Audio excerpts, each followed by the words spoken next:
Assalamualaikum warahmatullahi wabarakatuh. Bismillahirrahmanirrahim. Alhamdulillahirabbil alamin. Assalatu wassalamu ala asyrafil anbiya'i wal mursalin sayyidina wa maulana Muhammadin wa ala alihi wa ashabihi ajma'in. Rabbi shrah li sadri wa yassir li amri wahlul 'uqdatam min lisani yafqahu qawli. Amma ba'du. Yang terhormat penguji seminar rancangan aktualisasi Ibu Dr. Anda Hajah Siti Barokah, yang kami hormati mentor sekaligus pembahas dalam seminar rancangan aktualisasi Bapak Dr. Haji Ade Dedi Rohayana MAG, yang kami hormati saudara moderator serta seluruh hadirin yang hadir pada acara seminar rancangan aktualisasi pada hari ini. Perkenalkan, saya Muhammad Ali Gufron dari Institut Agama Islam Negeri IAIN Pekalongan, calon dosen bahasa Inggris dan juga peserta pelatihan dasar CPNS golongan 3 Balai Diklat Keagamaan Semarang tahun 2021.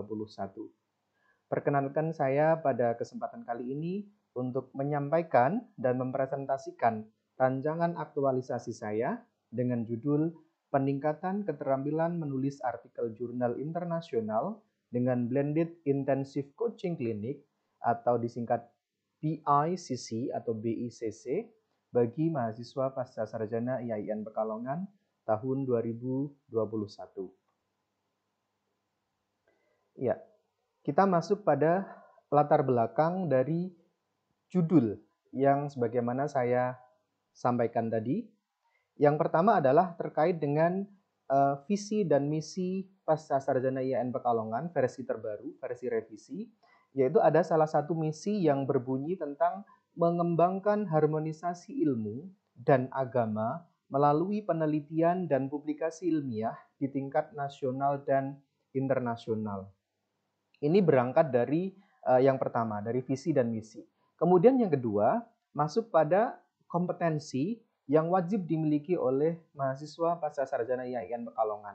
Berdasarkan data yang ada di buku pedoman akademik, ada 4 kompetensi yang wajib dimiliki oleh mahasiswa. Di antaranya yang kedua adalah kompetensi metodologi keilmuan. Kompetensi metodologi keilmuan di sini adalah ada kaitannya tentang bagaimana seorang mahasiswa memiliki kemampuan atau skill atau kompetensi dalam mengembangkan metodologi-metodologi yang berkaitan dengan keilmuan mereka. Misalnya dia berasal dari mahasiswa magister pendidikan agama Islam, maka dia nanti memiliki skill atau keterampilan untuk melakukan penelitian, melakukan publikasi yang ada kaitannya dengan keilmuan sesuai dengan bidang atau program studinya. Kemudian merujuk dari 2 hal yang mendasari tadi, yaitu visi misi dan juga kompetensi yang wajib dimiliki oleh mahasiswa, maka salah satu skill yang menjadi pokok atau wajib dimiliki oleh mahasiswa pasca sarjana adalah keterampilan terkait dengan penelitian dan publikasi ilmiah.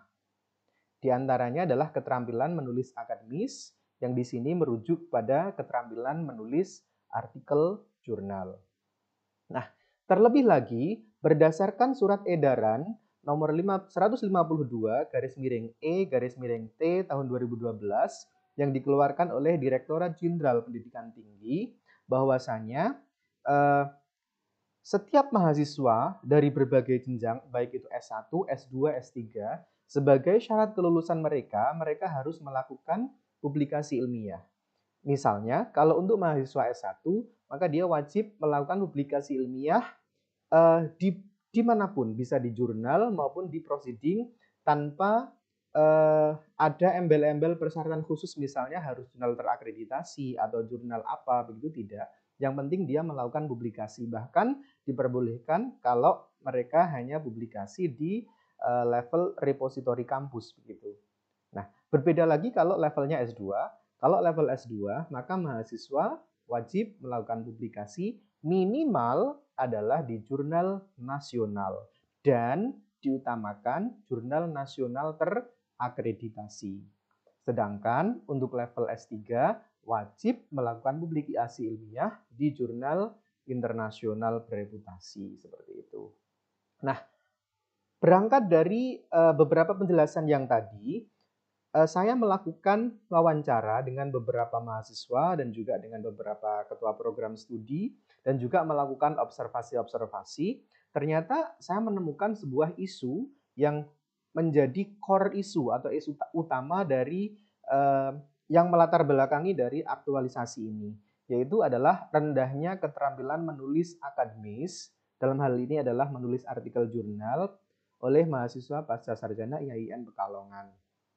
Hal ini dibuktikan dengan masih rendahnya angka publikasi yang dilakukan oleh mahasiswa. Jadi misalnya seperti kemarin ketika kita mau reakreditasi begitu, karena yang menjadi salah satu poinnya adalah publikasi ilmiah oleh mahasiswa, kita agak kesulitan ketika mengisi bagian yang terkait dengan publikasi mahasiswa.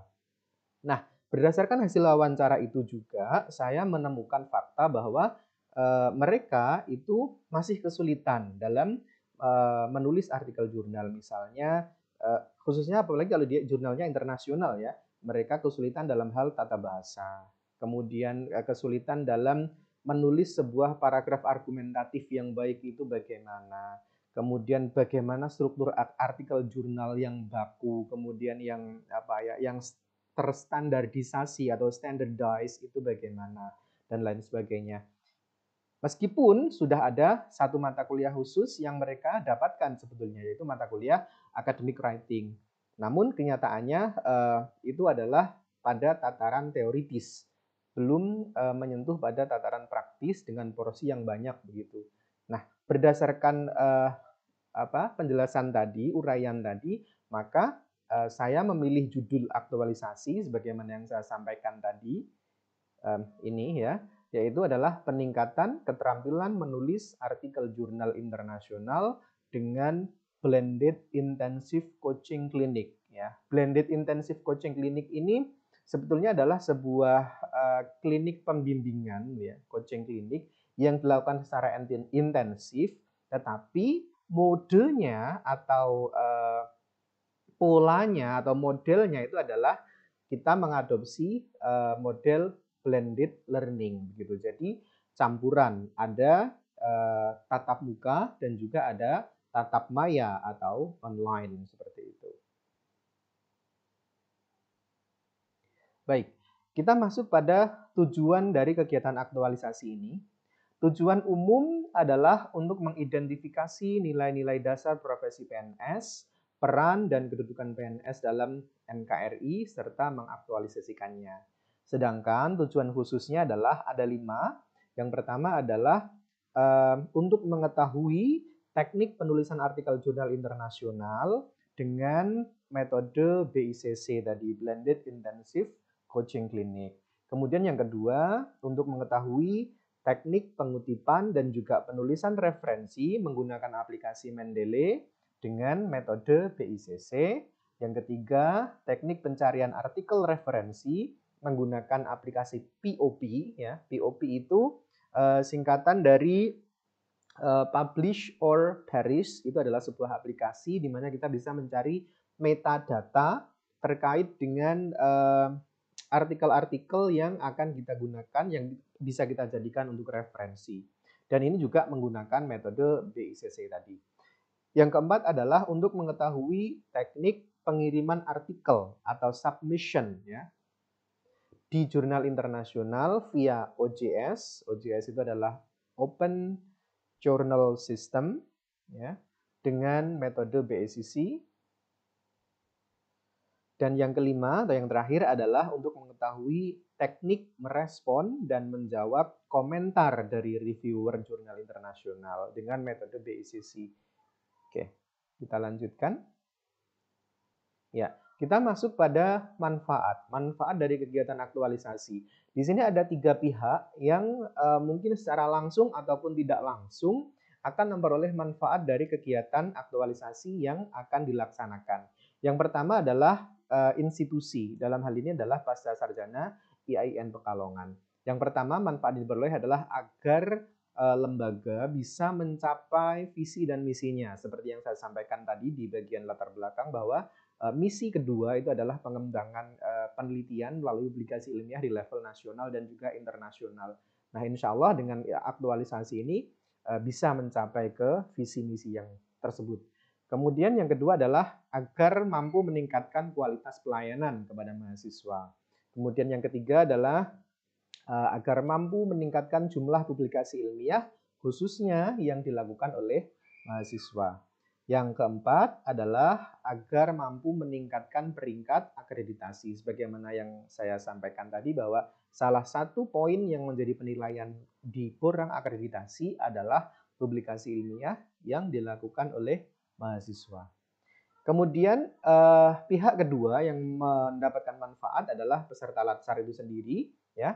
Yang pertama adalah agar peserta latsar nanti mampu memahami dan mengaktualisasikan nilai-nilai dasar PNS, yaitu aneka, ada akuntabilitas, nasionalisme, etika publik, komitmen mutu dan anti korupsi di lingkungan kerjanya ya tentunya. Kemudian yang kedua adalah agar si ASN dalam hal ini adalah peserta latsar atau saya sendiri ya, ya agar bisa menjadi ASN yang profesional, berkomitmen, berintegritas tinggi dan berintegritas baik atau beretika baik. Kemudian pihak yang ketiga yang beroleh manfaat adalah pihak mahasiswa. Yang pertama adalah mahasiswa nanti akan mendapatkan pelayanan pendidikan yang optimal. Kemudian yang kedua, agar mereka mampu memiliki kemampuan menulis artikel jurnal internasional yang baik seperti itu. Dan yang ketiga adalah agar mereka mampu melakukan publikasi ilmiah, baik itu di tingkat nasional maupun internasional.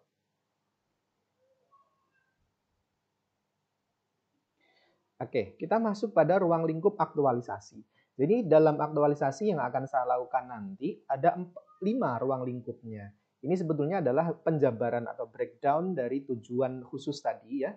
Yang pertama adalah ruang lingkupnya adalah penerapan ya, penerapan BICC atau di sini adalah teknik penulisan artikel jurnal internasional dengan metode BICC. Ini ruang lingkup yang pertama. Yang kedua adalah teknik pengutipan dan penulisan referensi menggunakan aplikasi Mendeley dengan metode BICC. Yang ketiga adalah teknik pencarian artikel referensi menggunakan aplikasi POP ya dengan metode BICC. Yang keempat adalah teknik pengiriman artikel atau artikel submission di jurnal internasional via Open Journal System atau OJS dengan metode BICC. Dan yang terakhir adalah teknik merespon. Nah, merespon dan menjawab komentar dari reviewer jurnal internasional dengan metode BICC. Nah, sebelum saya menemukan isu utama tadi ya, isu utama yang kemudian memunculkan judul aktualisasi, sebenarnya ada isu-isu lain yang ada di internal Pascasarjana IAIN Pekalongan itu. Ada 5 isu yang saya temukan. Yang pertama adalah terkait dengan rendahnya publikasi ilmiah yang dilakukan oleh mahasiswa. Kemudian isu yang kedua adalah rendahnya kemampuan berbahasa asing, Arab dan Inggris. Kemudian rendahnya keterampilan menulis akademis artikel jurnal mahasiswa. Nah, ini yang ketiga sama yang ke-1 ini masih ada relate ya, masih ada hubungannya sebetulnya. Kemudian yang keempat adalah terbatasnya jumlah jurnal ilmiah atau proceeding yang dikelola oleh PPS IAIN Pekalongan sebagai media publikasi mahasiswa. Dan yang terakhir adalah belum meratanya literasi IT atau teknologi informasi di kalangan mahasiswa. Nah, dari kelima isu ini, saya melakukan analisis yang namanya analisis APKL dan analisis USG. Nah, tapi sebelumnya di sini saya paparkan dulu tentang deskripsi isunya. Ya. Terkait dengan deskripsi isu, dengan isu yang pertama, itu adalah rendahnya publikasi ilmiah yang dilakukan oleh mahasiswa Pascasarjana IAIN Pekalongan. Nah, ini kalau dihubungkan dengan prinsip ASN, yaitu manajemen ASN, pelayanan publik, dan WOG, rendahnya publikasi ini adalah cerminan dari rendahnya pelayanan publik atau kurangnya layanan publik yang ada di sana ya, karena tadi kan meskipun sudah ada mata kuliah academic writing tapi ternyata hasilnya belum maksimal. Berarti kan perlu adanya peningkatan pelayanan publik ke mahasiswa sehingga nanti berdampak pada terselesaikannya atau terpecahkannya isu tersebut. Mengapa saya mengangkat isu ini? Alasannya adalah tadi yang pertama adalah karena adanya surat edaran Dirjen Dikti tadi tahun 2012 terkait dengan kewajiban publikasi oleh mahasiswa baik S1, S2, S3 tadi. Nah, maka saya menganggap isu ini penting untuk diangkat ya. Untuk diangkat penting begitu. Kemudian yang kedua adalah isu yang kedua, rendahnya kemampuan berbahasa asing. Nah, ini juga terkait dengan pelayanan publik ya. Nah,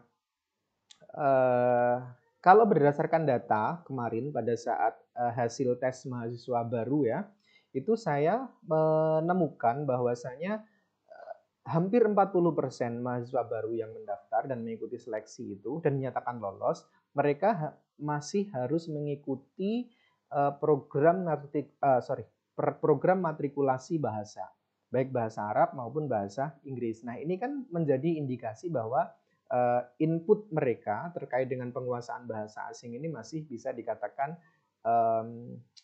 di bawah rata-rata begitu ya, atau mungkin rata-rata gitu, sehingga mereka masih harus wajib mengikuti program matrikulasi selama 1 semester begitu untuk meningkatkan dan juga mengupgrade skill berbahasa mereka. Kemudian isu yang ketiga adalah rendahnya keterampilan menulis akademis. Dalam hal ini adalah artikel jurnal.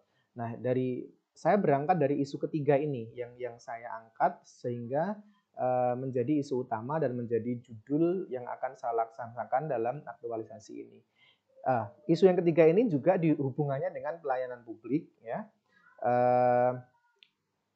Berdasarkan hasil wawancara saya di preliminary observation ya, atau observasi awal itu mendapatkan sebuah hasil bahwa mereka atau mahasiswa itu masih kesulitan dalam menulis artikel jurnal, sedangkan mereka memiliki kewajiban untuk melaksanakan atau melakukan publikasi ilmiah sebelum mereka lulus. Nah, itu kan menjadi sebuah hal yang apa istilahnya kontradiktif gitu. Di sisi lain mereka dituntut untuk melakukan hal tersebut, tetapi di sisi lain mereka masih kekurangan bekal untuk melakukannya. Nah, maka di sini masih terjadi gap begitu, sehingga perlu diangkat. Kemudian yang keempat adalah terbatasnya jumlah jurnal ilmiah atau proceeding yang dikelola. Nah, di sini memang hubungannya juga dengan pelayanan publik karena nanti dia akan menjadi jurnal ilmiah dan proceeding ini akan menjadi media publikasi yang untuk mahasiswa begitu.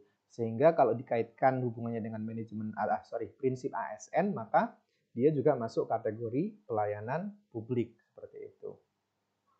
Kemudian isu yang terakhir ya adalah belum meratanya literasi teknologi informasi atau information technology IT ya di kalangan mahasiswa. Ini juga berkaitan dengan pelayanan publik.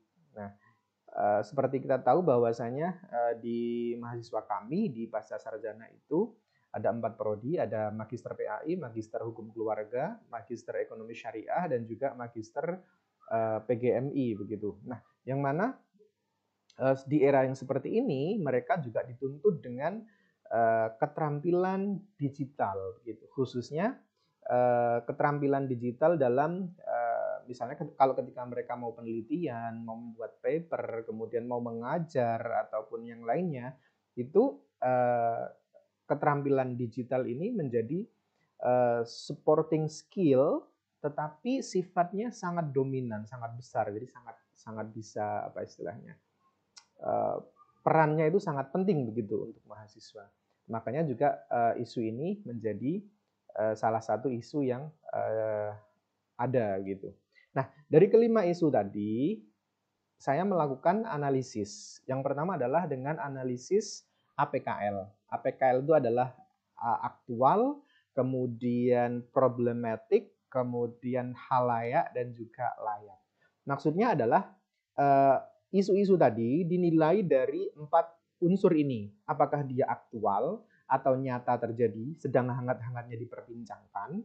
Apakah dia problematik, dalam artian dia memiliki dimensi kompleksitas yang lumayan kompleks begitu sehingga dia memerlukan solusi. Kemudian apakah dia memenuhi kehalayakan, dalam artian apakah itu menjadi dirasakan oleh orang banyak, menjadi hajat orang banyak atau tidak isu tersebut. Kemudian layak di sini apakah isu tersebut masuk akal, logis, realistis atau tidak seperti itu. Nah, setelah saya melakukan analisis APKL, maka terpilihlah 3 isu yang memenuhi syarat. Sedangkan isu yaitu isu 1, 2, dan 3. Sedangkan isu yang keempat dan kelima tadi tidak memenuhi syarat karena ada satu hal di sini misalnya isu yang keempat adalah terbatasnya jumlah jurnal dan proceeding yang dikelola pasca sarjana begitu. Dia tidak memenuhi syarat di kehalayakan. Kehalayakan ternyata tidak semua mahasiswa itu merasa kesulitan untuk mencari media publikasi.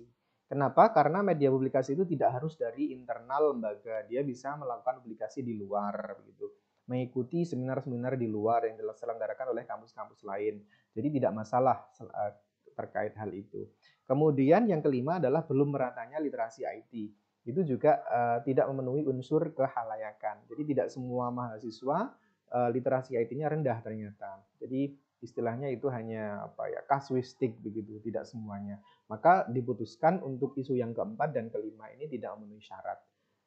Dan isu tiga isu yang memenuhi syarat tadi dilanjutkan dengan analisis USG. USG itu U itu singkatan dari urgency atau kemendesakan atau seberapa mendesak isu itu. Kemudian S adalah seriousness, seberapa seriuskah isu itu, dan juga growth, pertumbuhan. Apakah isu tersebut akan tumbuh dan berkembang sehingga nanti sulit dikendalikan seperti itu.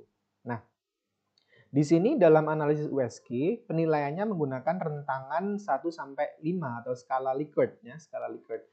Jika 1 itu artinya adalah dia sangat kurang, kemudian 2 itu kurang, 3 cukup, kemudian 4 itu kalau misalnya urgency ya cukup urgent, kalau 5 sangat urgent begitu.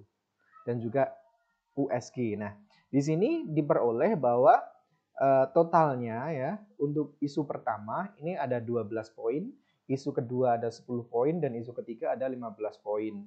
Nah, berarti diputuskan isu utama atau core isu dari isu-isu tadi adalah isu ketiga ini terkait dengan keterampilan menulis akademis, yaitu rendahnya keterampilan menulis artikel jurnal oleh mahasiswa. Nah, secara tidak langsung ketika saya memilih isu ketiga ini untuk dipecahkan, maka nanti dia akan berimplikasi atau berimpas pada penyelesaian atau pemberian solusi pada isu yang pertama tadi. Jadi terkait rendahnya jumlah publikasi ilmiah yang dilakukan oleh mahasiswa. Nah, nanti saling keterkait. Kalau mahasiswa keterampilan menulisnya bagus, maka nanti insya Allah juga publikasi ilmiah yang dilakukan oleh mahasiswa juga akan semakin banyak atau semakin meningkat seperti itu. Ya, ini hasil dari analisis APKL dan USG tadi ya, menghasilkan core issue. Jadi 1, 2, 3 menghasilkan core issue yang ketiga tadi terkait rendahnya keterampilan menulis akademis, dalam hal ini adalah artikel jurnal oleh mahasiswa. Nah, kemudian setelah terpilih core issue, maka kan harus ada solusi dan juga kegiatan-kegiatan apa yang bisa kita laksanakan untuk menyelesaikan isu tadi. Di sini di tabel ini dipaparkan bahwa solusi yang akan digunakan atau yang akan diterapkan untuk memecahkan isu tadi adalah program Blended Intensive Coaching Clinic. Jadi program pembimbingan ya atau coaching klinik secara intensif melalui blended, ada online, ada offline begitu. Nah, dalam kegiatannya pun di sini terbagi menjadi 3, ada tahap persiapan, pelaksanaan, dan tahap evaluasi. Dalam tahap persiapan diantaranya ada sesi konsultasi mentor, kemudian ada menyusun silabus atau RPP, menyusun modul pelatihan, dan juga menyusun jadwal pelatihan. Sedangkan dalam pelaksanaannya itu nanti adalah penerapan metode BICC dalam pembelajaran teknik menulis artikel jurnal internasional, kemudian teknik mengutip dan menulis referensi menggunakan Mendeley, teknik mencari artikel referensi menggunakan POP, teknik mengirim artikel via OJS, dan juga teknik merespon dan menjawab komentar reviewer jurnal internasional. Semuanya ini diterapkan dengan menggunakan metode BICC atau Blended Intensive Coaching Clinic. Kemudian di tahap evaluasi, nanti ada 2 evaluasi. Yang pertama adalah evaluasi program, yang kedua adalah evaluasi pesertanya. Gitu. Ya, ini adalah matriks rancangan aktualisasi. Matriks rancangan aktualisasi yang pertama di sini bisa kita lihat ketika di tahap persiapan, yang pertama ada konsultasi mentor. Dalam konsultasi mentor tadi ada yang pertama adalah menyepakati jadwal, kemudian ada konsultasi dan juga merevisi draft rancangan aktualisasi sesuai dengan masukan dari mentor jika ada. Outputnya adalah persetujuan dari mentor. Nah, kalau kegiatan ini jika dikaitkan dengan substansi mata pelatihan, maka dia akan merujuk atau berkaitan dengan akuntabilitas dan juga etika publik. Sedangkan ini juga ketika dikaitkan dengan kontribusi pencapaian penguatan nilai-nilai organisasi, ya. Jadi konsultasi itu mendukung pengembangan nilai saintifik, karena di IAIN Pekalongan itu ada 4 nilai organisasi yang menjadi tagline. Yang pertama adalah spirituality, kemudian scientific, kemudian entrepreneurship, dan yang keempat adalah nationality. Nah, di sini konsultasi mentor itu mendukung pengembangan nilai organisasi yang berupa scientific atau keilmiahan dalam pengembangan ilmu pengetahuan dan teknologi begitu. Kemudian yang kedua ada menyusun silabus dan RPP. Itu tahapannya ada mencari referensi, menyusun silabus dan RPP, dan juga mengecek ulang serta merevisi jika ada. Outputnya adalah silabus dari program itu dan RPP-nya ya. Nah, ini kalau dikaitkan dengan substansi mata pelatihan, dia ada merupakan bentuk akuntabilitas, etika publik, dan juga komitmen mutu gitu ya. Karena ada pedomannya jelas, itu kan nanti kegiatan ini bisa dipertanggungjawabkan atau akuntabel. Ini sebagai perwujudan etika publik dan juga komitmen mutunya. Nah, kegiatan menyusun silabus dan RPP ini memberikan kontribusi pada visi misi berupa misi yang kedua tadi, pengembangan harmonisasi ilmu dan agama melalui penelitian dan publikasi ilmiah, dan juga mendukung nilai saintifik begitu. Kemudian yang ketiga ada menyusun modul pelatihan. Tahapannya ada mencari referensi, kemudian menyusun modul, serta mengecek ulang dan merevisi modul jika ada. Outputnya atau hasilnya adalah modul pelatihan. Ini kaitannya dengan akuntabilitas, etika publik, komitmen mutu. Kemudian kaitan dengan visi misi itu adalah memberikan kontribusi pada pengembangan harmonisasi ilmu dan agama, seperti yang saya ungkapkan tadi, visi misi kedua, dan juga mendukung nilai organisasi berupa scientific atau keilmiahan itu tadi. Keempat, menyusun jadwal, ada mengecek ketersediaan waktu tahapannya ya. Kemudian menyusun jadwal, kemudian ada mengecek ulang jadwal dan juga merevisinya. Outputnya adalah jadwal program. Ini juga kaitannya dengan substansi mata pelatihan adalah akuntabilitas, etika publik, dan juga komitmen mutu.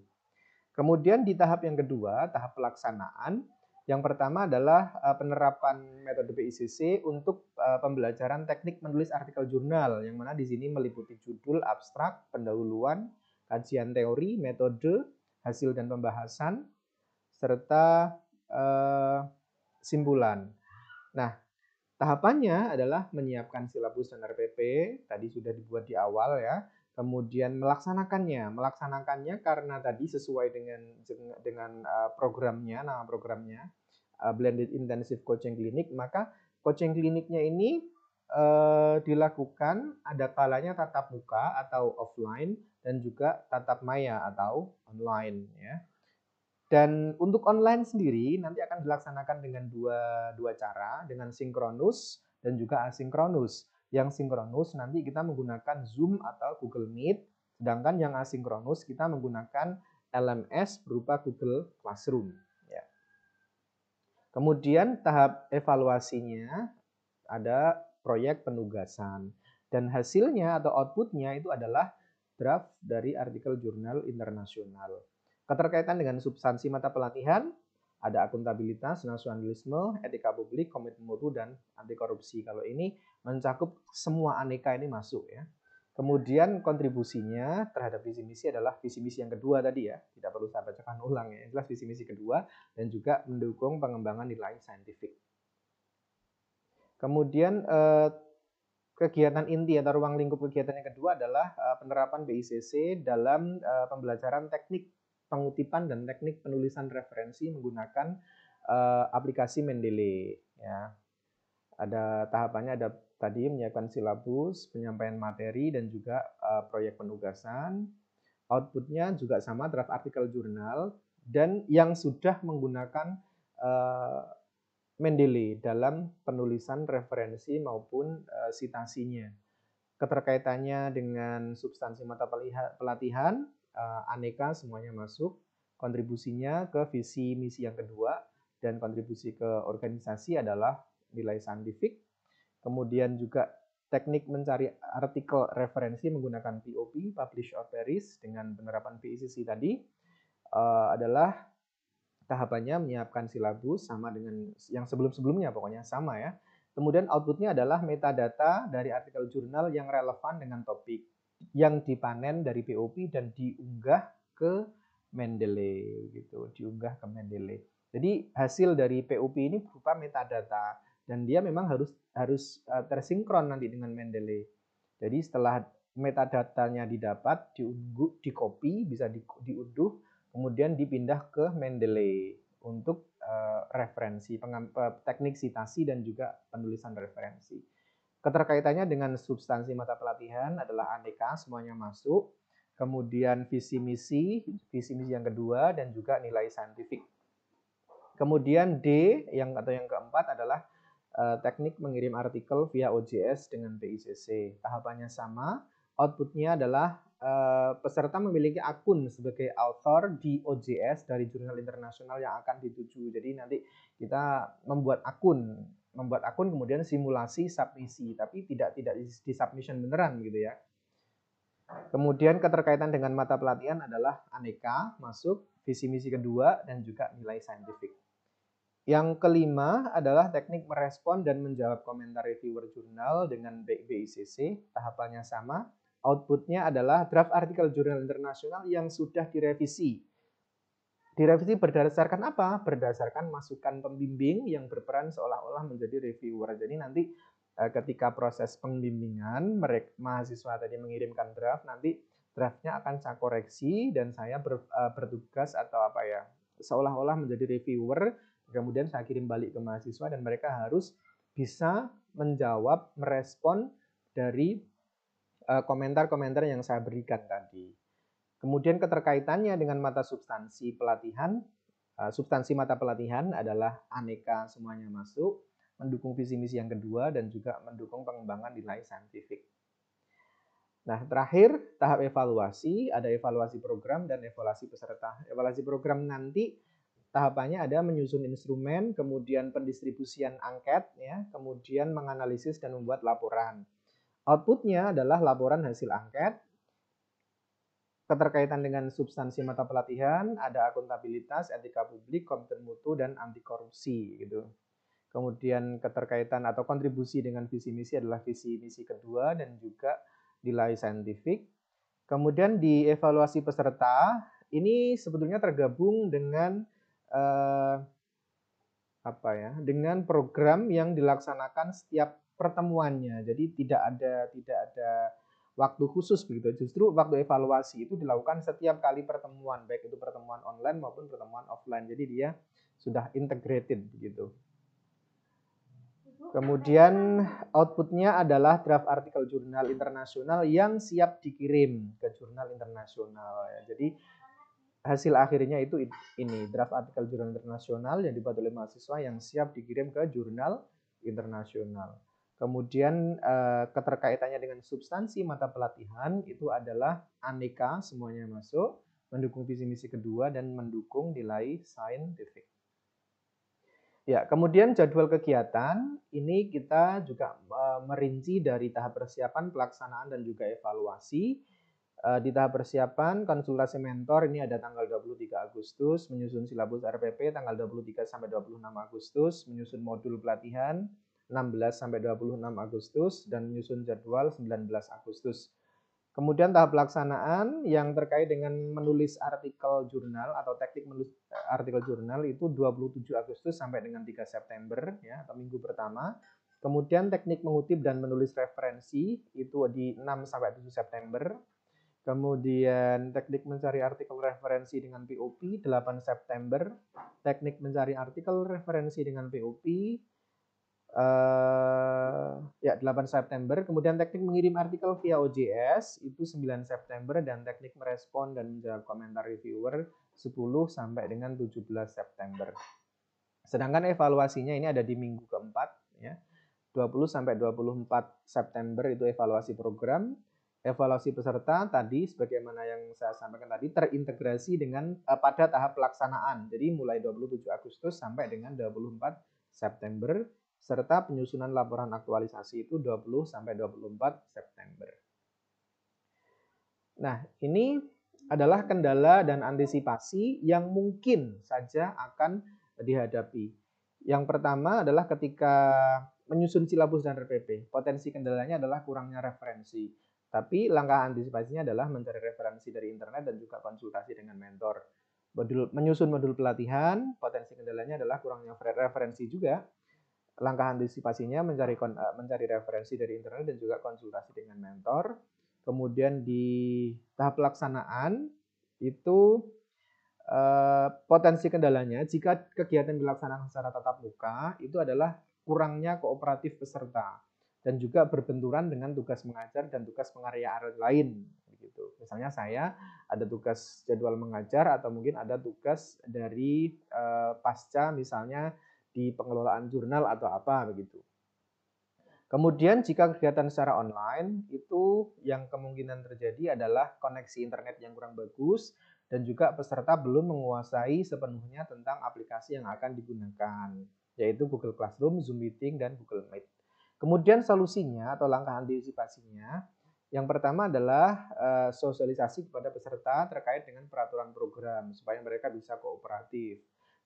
Jika berkaitan dengan tugas dosen, maka akan dicarikan dengan jadwal. Misalnya ketika saat dicarikan jadwal yang lebih tepat. Misalnya pada saat saya ngajar, maka pembimbingan atau coaching klinik ini dicarikan waktu yang tepat. Entah jamnya diganti atau mungkin harinya begitu. Jika berkaitan dengan tugas pengaryaan, maka nanti akan berdiskusi dengan pimpinan langsung. Menyampaikan bahwa saya sedang ada tugas ini, jadi mohon pengertiannya agar diberikan waktu untuk dispensasi lah agar bisa menyelesaikan tugas aktualisasi ini begitu.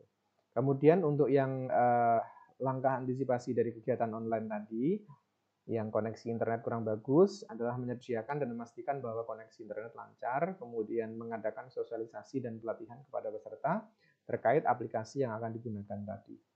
Kemudian yang pada tahap evaluasi program, potensi kendalanya adalah lambannya peserta dalam mengisi angket evaluasi program. Dan langkah antisipasinya adalah angket dibuat secara elektronik dengan Google Form. Jadi nanti hasilnya bisa real time gitu ya. Ketika dikirim mahasiswa diminta ngisi, dikirim balik gitu.